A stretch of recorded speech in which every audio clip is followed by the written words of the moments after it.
Welcome into the roundtable. I'm Brad Wakai. That is my co-host Tyson Gentry. We have a huge show for everybody today. Conference tournaments have started, Tyson. We teased a little bit on our last episode. We are locked and loaded and ready to preview. And so we're gonna do things by previewing the Power Five conferences. I'm gonna throw the Big East in there. So the Power Six, because you can't forget about the Big East. I mean, they show up and win a tournament every 3 years, but we act like they don't exist during the regular season. It's super fun. It's like they don't throw punches anymore, and nobody knows who's playing in the conference. We're like, oh, we don't like them anymore. That is true. It is kind of hard to keep up with, though, because sometimes you're looking at it and you're like, I mean, that's college basketball as a whole, though. When you're going through and you see some of these teams that play, in Conference USA, but in football they're somewhere else. It messes with your brain a little bit. But we're here to set you right. Exactly. So let's dive into it. Let's start with the ACC. It's already underway. It started today. It's actually the only Power Five conference that starts on a Tuesday as we're recording here, Tyson. So we're not going to have the FanDuel odds up at the moment, just because they are already in action. But we are going to look at the bracket, go through everything, tell you who we're thinking, who we're feeling, and then if we can get any educated guesses and any bets that we're going to place. And at the end, Tyson and I are kind of feeling about putting something in the big one. I know Tyson's got something locked and loaded for everybody out there. So let's start here in the ACC. For those watching on YouTube, we have everything pulled up for the visuals here. So first round Tuesday, March 7th, Florida State lost a heartbreaker to Georgia Tech. So they're out. Boston College pounded Louisville in the second half. Then Virginia Tech and Notre Dame are playing right now. So interesting bracket setup here. Miami, the 1 seed, Duke, the 4 seed. Duke is the favorite. Virginia, the 2nd seed. They are tied with Miami for the second shortest odds. Clemson, the 3 seed, not looked upon very favorably. North Carolina actually has the fourth shortest odds here at the 7th seed here. So, Tyson, let's just start here. Let's talk it through. Top of the bracket, if you want to start there or wherever else you want to talk about as like an overarching thought. Well, I kind of want to start at the bottom with North Okay. Carolina State. With Smith and Joyner, like that's a duo that's probably good enough to at least win you a game, and you're then there playing Clemson, who I think is like the bid stealer of the tournament season right now. Like the committee has their eyes on Clemson. They're watching Clemson, and so if North Carolina State can they're going to have to win the tournament probably to get in, or at least get in with a good seed. But they have some firepower that I just don't think that bottom side of the bracket necessarily has the ability to match when things are going right. The problem is it hasn't gone right very often this season for North Carolina State. I like the firepower that they have. They kind of crumbled along the ACC in the latter part of the season, but they have like a 3-headed monster there with 2 of their guards and their big man who can score and dominate on the inside. So Virginia Tech struggled this year. I think they're going to get past Notre Dame, but if not, NC State should roll through Notre Dame. Virginia Tech could give them a little bit of trouble. Then I like NC State in the matchup against Clemson. Then you assume that they're going to be matched up against Virginia just because North Carolina hasn't played very well this season. And I don't think Boston College is good enough to beat Virginia. So really, if you like NC State, and before we were doing this, pre-flop on the tournament, they were 4 digits. They were like plus 1,200 to win this thing. I think there's a chance that they could kind of sleepwalk into the championship game where they're going to be matched up with Miami and Duke, who they've had trouble with. Is this the stinkiest the ACC's been? I mean, year over year, the last 2 years, if you think about it, compared to the last decade, there's 3 tournament teams probably you can lock in. It's not good, man. No, it's not. So Miami, Duke, Virginia are definitely in. I do think if NC State makes a late push, they're going to be in. I don't think North Carolina and Clemson get in as it stands right now. So really, if they're on the bubble, or if you're out of the playoff picture, or the tournament picture, you need to win this tournament. Like this is like a mid-major tournament, Tyson, where only one bid gets in. Like that's how a lot of these teams got to treat this thing.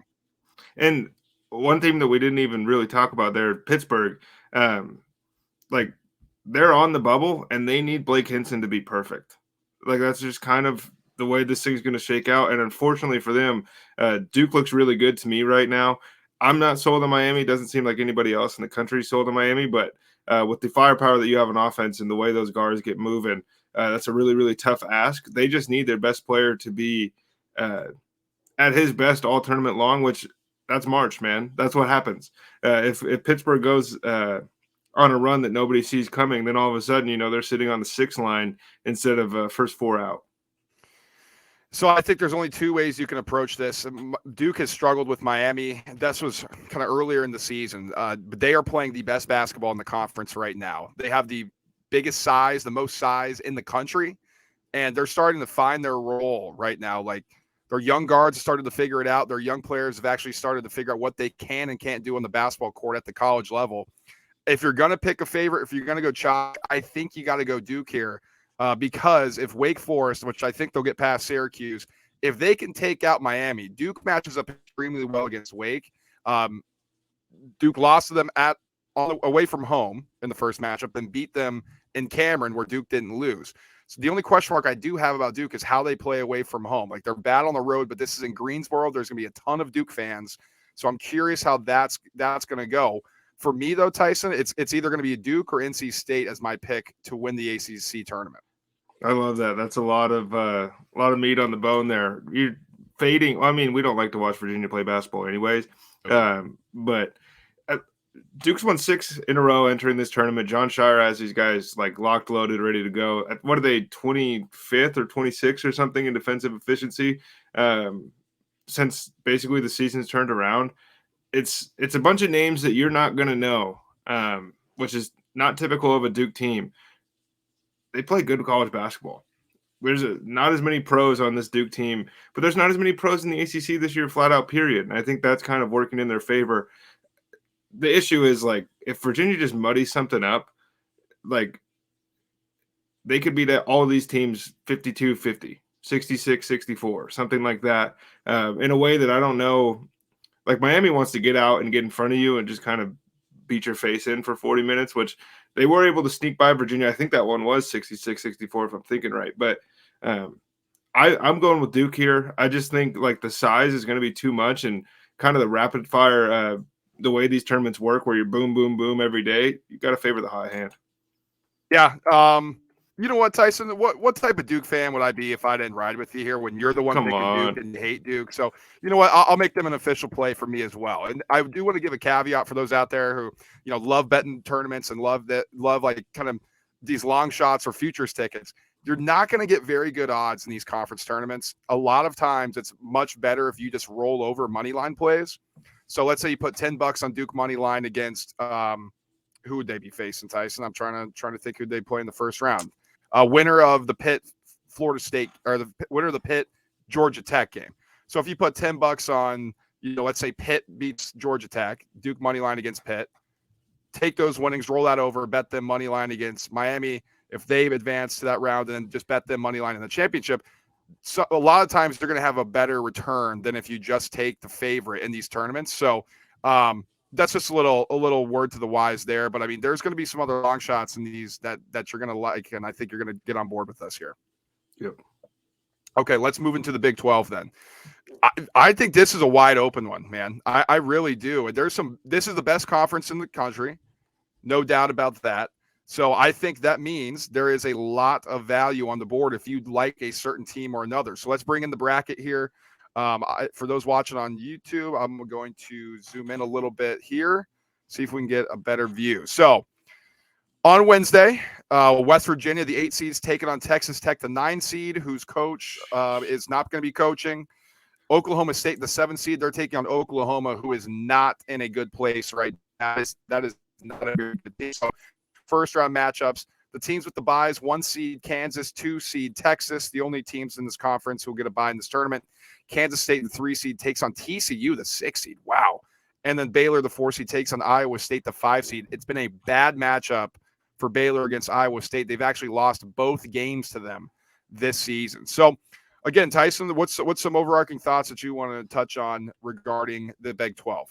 Well, the Big 12 is funny because, like, Baylor was probably the hottest team in college basketball for like a month. It was just a month that didn't really matter, mid-January to mid-February, and then they kind of, they hit the skids, right? Iowa State, really good at home. They're not going to get that opportunity here. So that kind of stinks.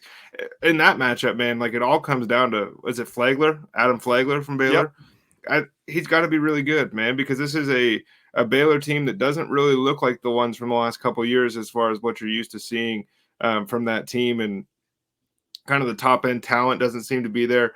But this is the deepest conference in college basketball. I still think this might just be a 4-horse race. And I think it's Kansas, Texas. I think we're at Baylor, and kind of think we're at TCU, brother. Yeah, so let's look at the odds here on FanDuel. Kansas is your favorite. They're the 1 seed, plus 230. Texas, the 2 seed, plus 310. Then you have Baylor, plus 430. Then you have the 6 seed, TCU, at plus 550, and Kansas State, who they have to play, at plus 900, which is interesting to me.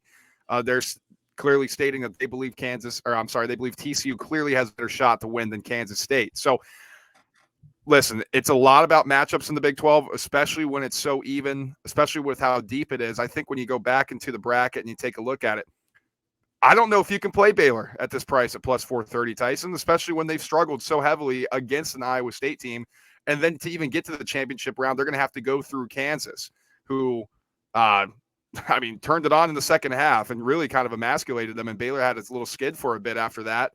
I don't know if you can play Baylor at this price, to be completely honest. I know they played great kind of down the stretch here, but, man, this seems too short to me. If we were going just based off odds instead of like who we truly think is going to win the conference tournaments, I think the play would have to probably be TCU. They're good enough to be sitting somewhere in the Sweet 16, but they're also bipolar enough to get just blown up in the first round of the tournament, and that's the one that ruins everybody's bracket. Like, I'm not worried about Kansas. I'm not worried about Texas.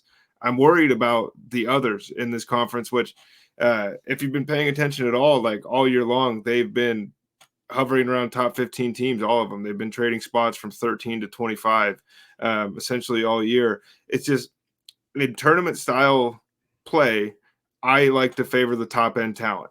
And I just think that as far as being really good teams, they all check the boxes. It's just Kansas and Texas to me have the better players.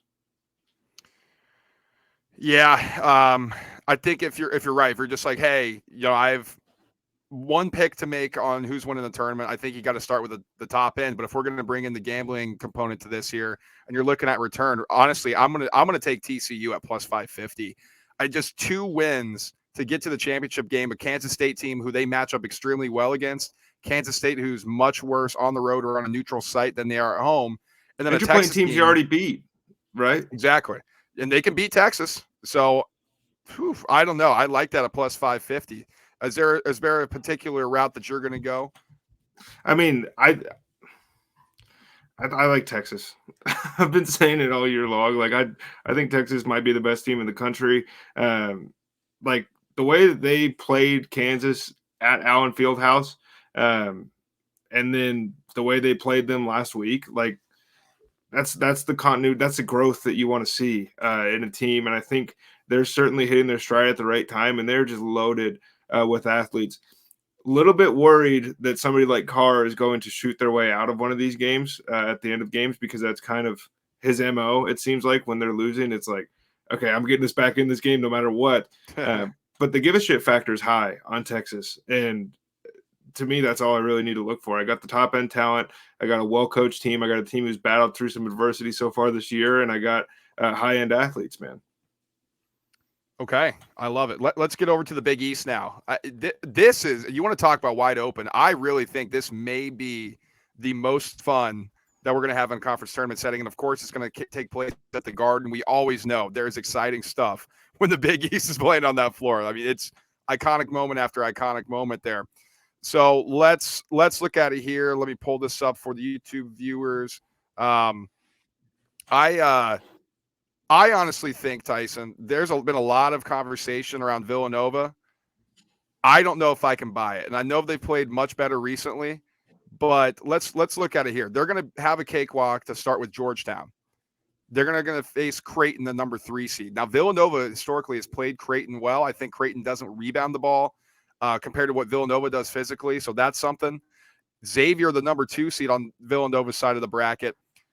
Zach Fremantle's done for the year. He just got surgery. Yep. That's one of their best players. Like, he's done. They could be, honestly, a sitting duck here for Seton Hall. We know what Shaheen Holloway did last year at St. Peter's. This is tournament time.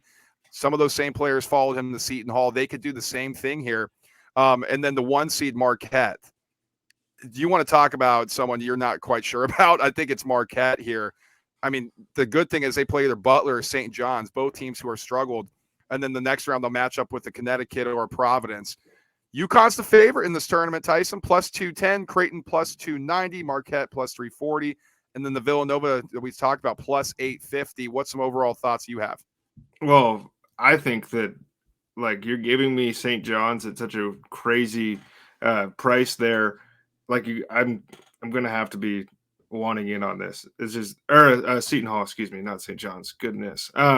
Look, it's the offense has found its groove, and they went out, they dropped 82 or whatever it is the other day on Providence. I'm not super sold on everybody else. I'm not in love with Xavier.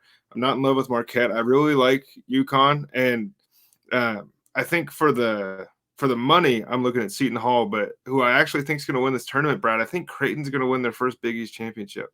And I know that's going to piss you off. No, it's going to make me happy because I've been pounding the table for these guys all season long, and they've done nothing but let me down. So maybe they can rise up and make me happy for once. I mean, I watched them play Arkansas. That game was electric in the earlier part of the season. I was like, these two teams are Elite Eight teams. Arkansas got banged up during the middle of the season. Creighton, they got a little banged up during the season, and that affected them for a good majority of the time.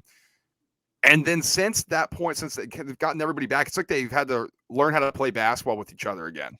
And hopefully this is the time when they kind of put things together, but it just hasn't happened for Greg McDermott there at Creighton. And so hopefully this is the team that does it. I love Baylor Shireman. I think he's awesome. Kalkbrenner is great as a big man. Trey Alexander is a good guard here. And I do think that they have an opportunity to win this. Are you concerned at all about the potential Villanova matchup when you look at this?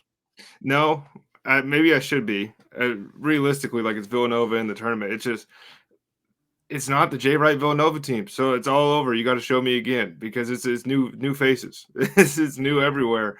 They're a good basketball team. They really are. And if Villanova cuts down the nets this week, I think both of us would be like, whoa, but we wouldn't be like, no way. Who saw that coming?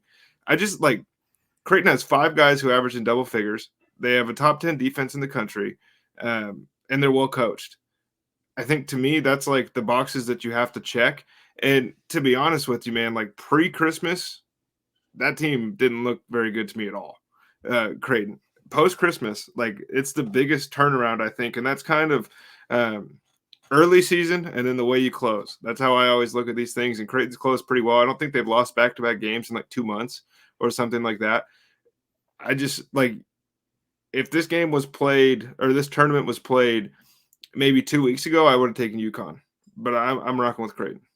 And let me just say something real quick, too. I would not be shocked if Providence beats UConn here. Yep. Providence has not played well recently, but Danny Hurley, for whatever reason, and UConn, they don't know how to play in tournaments. I don't know what it is. It has not been successful in March Madness. They have not been successful so far in the Big Ten or the Big East tournament. I'm not going to get in front of that right now, especially at 210. That feels way too short to me. So I'm going to join you here, Tyson, for sure. I got to ride with my boys, man. I'm going to go and pick Creighton as well. You know that means that like Tyler Kolek or somebody from Marquette's just going to rip our hearts out, right? Oh, I wouldn't be shocked. I mean, you're saying that this one might be the most wide open, and it probably is. But I think there's one more down the line. I think we're getting close to it that I just think is a dartboard throw, man. I think Kolek is average, has the most assists in college basketball. Does that sound right to you? Let me check.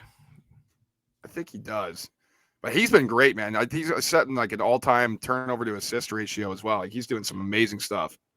Yeah, but he also shoots like 30% in the postseason. So I know. I don't know what the deal with that is. That's not great. Okay, let's get to your wide open tournament here, Tyson. The Big Ten. It's throw a dart, baby. Holy smokes, man. And well, I'm hoping the dart lands on Penn State personally and selfishly because they got to get in the tournament, man. They got to. They should have done it in the COVID year. Yeah, we all know that. You know, they had an NBA guy, Lamar Stevens, and then, you know, everybody at Penn State's like, oh, of course, the one time we get it, we just get screwed. So that's just how it is. So let's take a look at the bracket here. It's a huge bracket, Jesus. It's too many teams. Man, 14 of them. So the first 4 seeds get a double bye. So Purdue, Northwestern, Indiana, and Michigan State are your 1 through 4 respectively. Iowa, the 5th seed, they get a single bye. Maryland is their 6th seed. They get a single bye as well. So as you look at it, Minnesota has been awful. They played Nebraska, who's kind of heating up down the stretch. I think they're going to be an interesting team to keep an eye on. Wisconsin, Ohio State, the 12-13 matchup. Both teams limping into the tournament here. We're not quite sure if Ohio State even wants to be here anymore. What's your thoughts on the Big Ten? I know you said throw a dart, but like, is it just Purdue or nothing, or how are you looking to attack it? Dude, you know who doesn't want to be here anymore is Rutgers.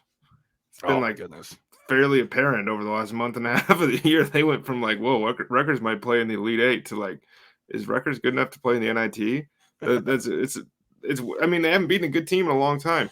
Preseason, like you're talking yourselves into a lot of guys that didn't earn buys in this conference.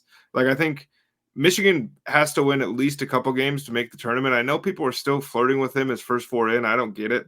But they've looked good recently, or better, I guess it would be the way to say that. Purdue's got the probable player of the year on their team. They got Purdue in the postseason. Like, I'm not in love. Michigan State, it's different. It's a flip side. It's like, well, are they going to figure it out again? And maybe they will. But I mean, we talk about NBA players, man. I'm just going to give you the floor to talk about your buddy Pickett, because if you're going to go on a run and win a tournament, that's a guy that's going to do it for you. Yeah, absolutely. And I'm keeping an eye on Michigan State, man. They're starting to play much better late in the season. Their offense actually doesn't make me want to puke. Like, they actually have people who can put it in the basket. Tyson Walker has been great. Yeah. So I think that's a look here, especially if you have to, let's say they can beat Iowa. They should have beaten them on the road, and then that miracle comeback for Iowa. Like, they can beat that team. I think the only thing you'd be worried about is the size of Purdue, but it's not like Michigan State doesn't have any guys. But Pickett for Penn State, I mean, he's unbelievable. Just was named to the Wooden Award finalist, top 15 guy in the country. Leads the team in points, assists, rebounds, and steals. He's just been flat out incredible, and he's a big catalyst and reason why Penn State may make their first March Madness tournament since 2011. And so that's what everybody in State College is hoping for. That's what all the alums are hoping for as well. To do that, they got to beat Illinois first. They've beaten Illinois twice so far this season, once on the road and once at home. Illinois is not a good basketball team. I don't believe it. I don't believe they're well coached. I don't think they play together. But they were 40 seconds of bad basketball away from coming back from 21 down to beat Purdue the other day. This is what this conference is. It's crazy. But man, like, to me, you giving me the the Hyphen brothers, right? In Indiana with Trace Jackson Davis and Jalen Hood Schifino, right? Yep. They've never won this tournament. It's about time. They got the horses, man. And sitting at plus 450, I can't get behind Purdue at plus 160. That's the easy choice. That's what everybody that probably hasn't been watching is looking through. They're like, I get one of the best teams in the country at plus money. This is easy. Right. I would be shocked if Purdue won this tournament, to be honest with you. I think Purdue leaks out of this tournament earlier than later. I don't see them playing in the championship game or even maybe the semifinals here. They lost last year in the championship game, so it's happened, and that was to an Iowa team. That was the first time they won in a while, too, and that was, an okay Iowa team. I mean, they had Keegan Murray, who obviously went number 4 overall, so, NBA talent there, but that was a game Purdue should have won, and they just didn't show up because, like you said, it's Purdue in conference play. It's Purdue in postseason basketball. Michigan State and Indiana are the two ways I'm looking here, but, Tyson, listen, man. This is a family-oriented show. We are. This is we got to ride with my younger brother's alma mater here. We got to do it. And I know you text me. You're like, dude, I don't know. I'm thinking I'm on Indiana. I'm like, oh man. Well, if you're on Indiana, then I'm going to make it official as well. So I'm picking Indiana plus 450. I know you are too, and I think this is one of those things. If they can figure it out, because they can beat Purdue, they've showed that. If they can defend and rebound at like a rate where they should with their size, they are really hard to beat if they're hitting shots, and all of a sudden they're starting to hit shots. That makes me scared that we're both on Indiana at the same time, because last time that happened, they showed up to the NCAA tournament and looked like they didn't care to be there at all. They won one game. They won the play-in. It was bad, man. Now this is one. This is one where I don't think it's going to be too exciting. To be completely honest with everybody here, the Pac-12. Um, here's why. It's been top heavy all year. It's not been a good conference at all. Like I think there's only going to be 3 teams that make the tournament. And that's coming off a year when I actually thought that's coming off a season last year when I thought they had good solid teams. Oregon was much better. I think Oregon State, that was maybe 2 years ago, but this is top heavy. If you look at the odds, UCLA, Arizona plus 140, plus 165, then USC, who's the 3rd team, they're plus 750. So they're telling you all you need to know here. Arizona and UCLA, the odds makers believe, will be in the championship game. Colorado's been not good. Washington, same. They're the 9-8 matchup who then play UCLA. Washington State could be interesting. They're going to have a walkover against Cal and then play Oregon, who's not good. I'm not quite sure how they got that 4 seed. I'm going to have to look back at that because I just remember them being disappointing all season. But, I mean, Dana Altman's done a good job in the past for Oregon, so maybe. Stanford and Utah in the 10-7, that should be a game that Utah wins fairly easily. Then Arizona State, Oregon State. Arizona State should win that one. It's just the Pac-12 is so bad at the bottom that you can just kind of go through this and be like, oh, this should happen. Advance here, advance here. When the lines are set like this and they're almost begging you to take one of the top 2 teams, to me, like, there's a really desperate team that's not very good, but is very well coached in the Oregon Ducks. And they have to win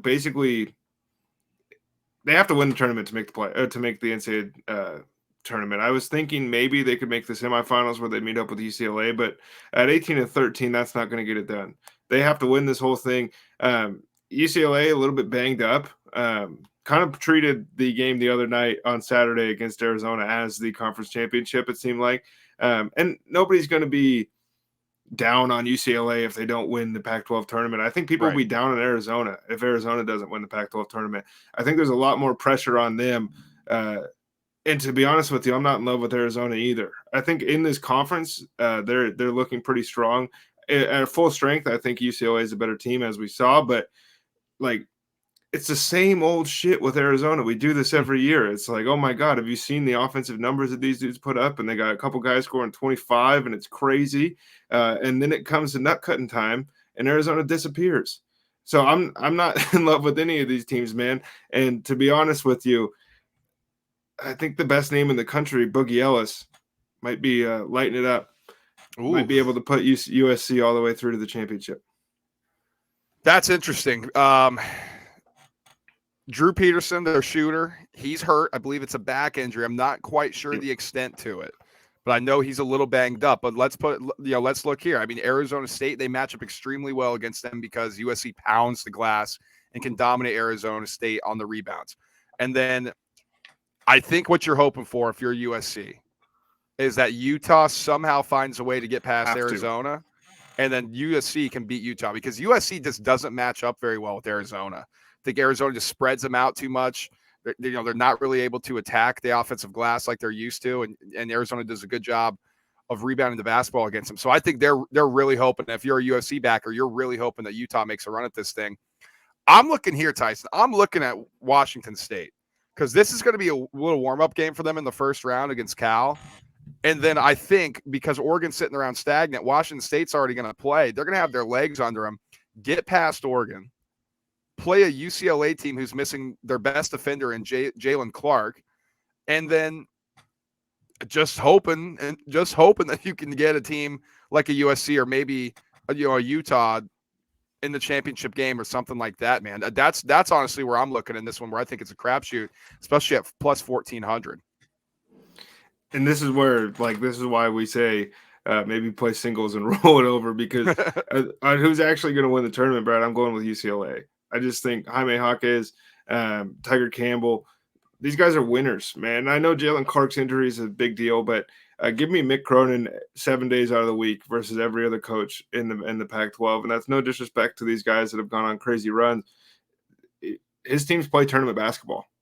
This is a primer to go win a national championship, which is the end goal for UCLA. And even if they're not at full strength, I just don't know if anybody going down to Vegas is going to be able to handle them. Yeah, I know, dude. That's like probably want to do the money line rollover if you're on UCLA.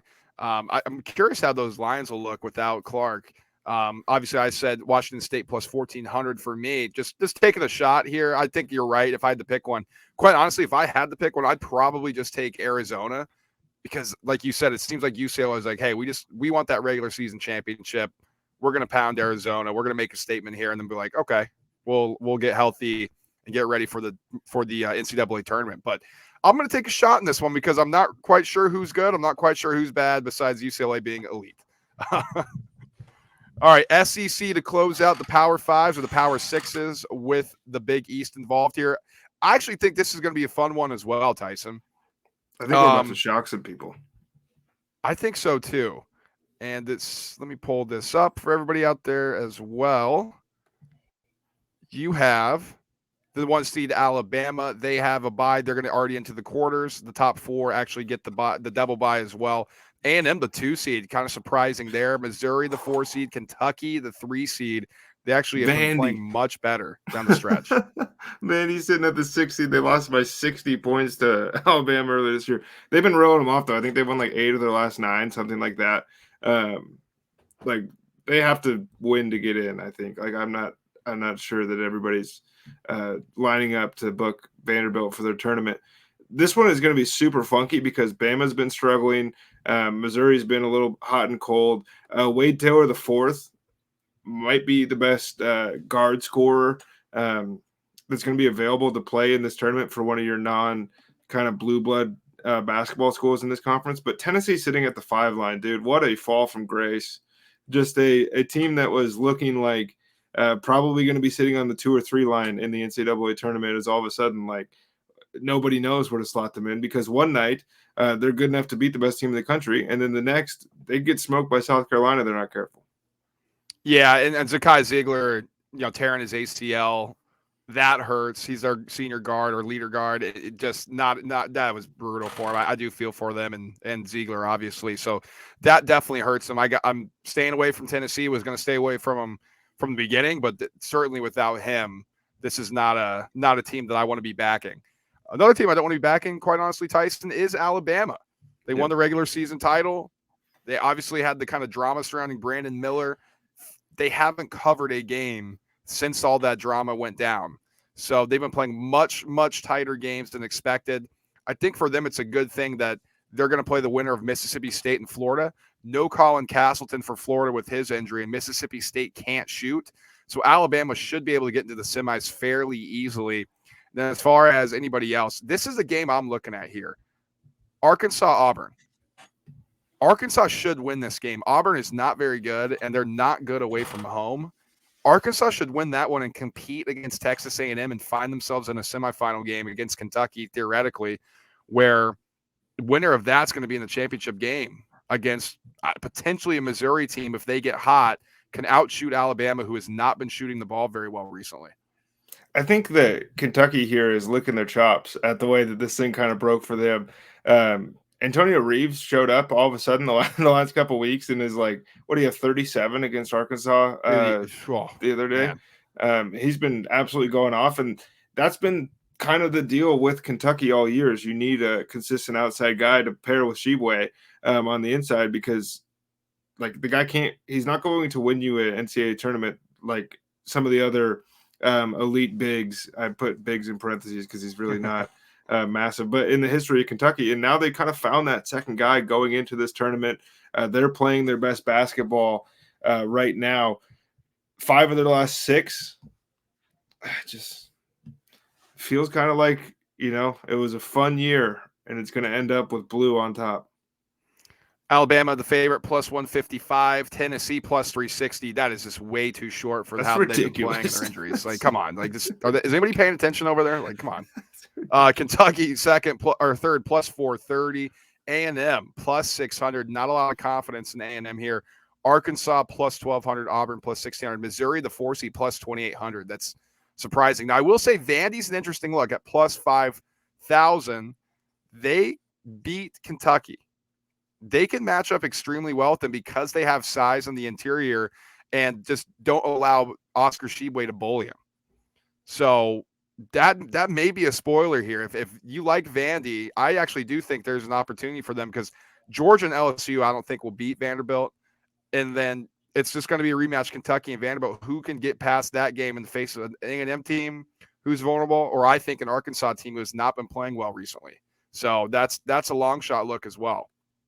Well, the issue with Vanderbilt is like they get through those games and then they probably just have Alabama waiting for them in the championship, and that's a completely different can of worms than it is playing against Kentucky. Somebody you match up a little better than against the rest of the conference, and then you go against Alabama and they're just going to run you to death and shoot the shit out of the ball.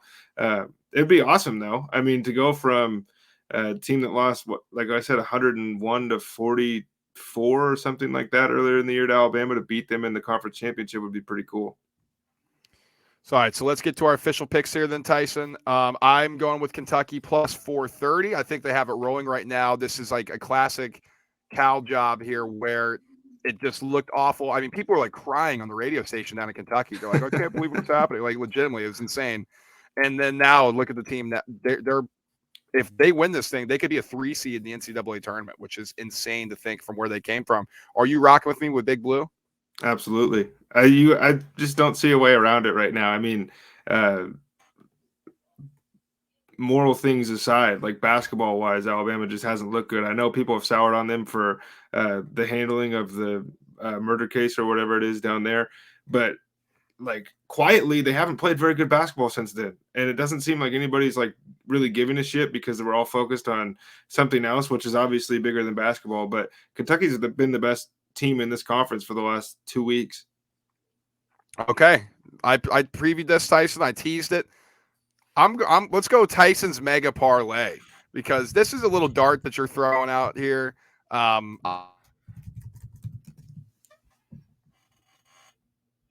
So I want to see if we can come and you can give the lottery ticket out for the guys. I got to get pulled up here. Hang on just 1 second. Sorry. No worries. I'm trying to pull this up on my screen as well so I can follow along. Let's see. This is great. This is great podcast material. That's my fault for not having it ready to roll. Getting close here. Sorry. Oh wait, no. Actually, let's talk about the Big Sky, because you gave something out. While you're getting that pulled up. So this is an area that we're familiar with. Funny, because you're living in Montana right now. I'm from Montana. Montana State. Let me get this pulled up on the screen for the YouTube viewers. Montana State minus 160 to win the tournament. There's 4 teams left, and it's minus 160. Go ahead and take this one. This is an absolute smash. Like, I just think that if you're not on Montana State here, and I graduated from the University of Montana. I went to both, so I'm a little bit biased there, but Montana State's been the best team in the conference all year long, outside of Eastern Washington, who unfortunately, for the viewership purposes, got bounced early by Weber State. Northern Arizona stinks. Weber State's no good. Montana has the worst offense in the country, and Montana State's been better than these guys all regular season long. Like, to me, this should look closer. With just the 4 teams left, it should look closer to the odds that we're seeing in like the American with Houston at minus 310. I think that it's showing that not very many people have watched the Big Sky Conference, and honestly, why would you until this point in the year? But Montana State at minus 160 is just a must play. Okay, beautiful. Little bonus play out for everybody. All right, Tyson's mega parlay. We got it locked and loaded. Why don't you share with the lottery ticket with everybody? So this is just a little 7-legger. They're easy to hit. Everyone knows when you got 7 legs, you don't ever have to worry about anything going wrong. UCLA to win the Pac-12. Okay. Florida Atlantic to win Conference USA. Okay. Texas to win the Big 12 tournament. Indiana to win the Big 10. Creighton to win the Big East. Oh my gosh, I forgot a leg. Hang on. Dayton to win the A10. MSU, Montana State to win the Big Sky Conference.